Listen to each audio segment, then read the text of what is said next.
Current కోసం కాడెడ్లుగా మారిన రైతులు, భారీ వర్షానికి కాలిపోయిన ట్రాన్స్ఫార్మర్లు పట్టించుకునే విద్యుత్ అధికారులు, ఎండుతున్న పంటలను కాపాడుకోవడం కోసం రైతుల అవస్థలు.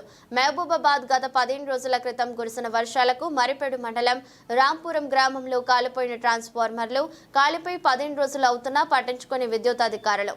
ఎన్నిసార్లు అధికారులకు మొరపెట్టుకున్నా పట్టించుకోవడం లేదంటూ స్వయంగా ట్రాన్స్ఫార్మర్ ని ఎడ్ల బండిపై తరలించిన రైతులు. అందరం పడాలి అన్ని గ్రూపులలో పెట్టు అన్ని గ్రూపులలో పెట్టు పెట్టు